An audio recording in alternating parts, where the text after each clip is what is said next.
आसमानों से झांकते तुमने कई सदियां गुजार दी। अब धरती को बना लो अपना धाम, घर आ जाओ राम। हमने रख दी है तुम्हारे भवन की आधारशिला, उसी अयोध्या में जहां तुमने जन्म लिया, तुमको देवत्व मिला। घर आ जाओ राम, अब तुम बेघर नहीं रहे। सरजू के तट फिर से तुम्हारे हुए, अवध के खेत खलिहान पोखर पनघट फिर से तुम्हारे हुए। पधारो अपने निवास में और क्षमा कर दो हमारी वो भूल जो अंकित है इतिहास में। हमने वो सूरज अंधेरे में फेंक दिया जिसने पूरी सृष्टि को उजाले में रखा। कैकेयी ने तो सिर्फ 14 बरस का वनवास दिया था, हमने 37 साल तुम्हें ताले में रखा। और तुम्हें निर्वासित करके हमें मिला क्या? एक ऐसी दुनिया जहां खुली हवा में भी दम घुटे। मानवता अहिल्या की तरह पत्थर हो चुकी है राम, तुम आके पैरों से छू दो तो शायद जी उठे। तुम तो सूर्यवंशी हो, हमें याद है तुम्हारा शौर्य तुम्हारा साहस। न्याय के हाथ में धनुष था एक और काटने के लिए अन्याय के सर थे 10।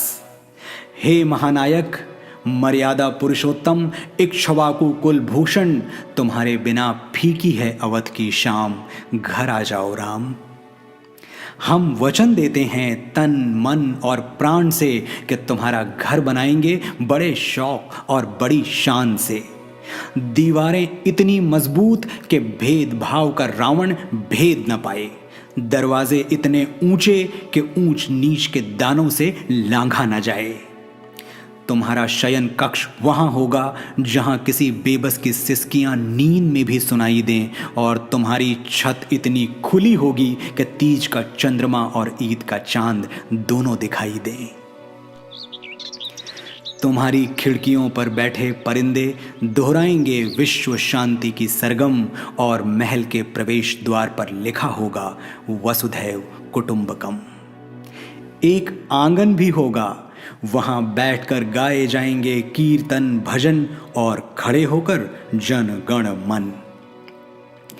तुम्हारी प्राचीरों पर जलती मशालें मौन घोषणा करेंगी कि अब कहीं किसी कमजोर का छप्पर फूंका ना जाए। सीता की रसोई भरी होगी अनाज और अनुराग से, ताकि राम की चौखट से कोई भूखा ना जाए।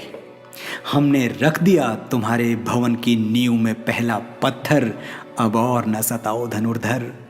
अनगिनत केवटों शबरियों सीताओं को प्रतीक्षा है तुम्हारी, घर आ जाओ मेरे राम, मेरे मंगल भवन अमंगल हारी।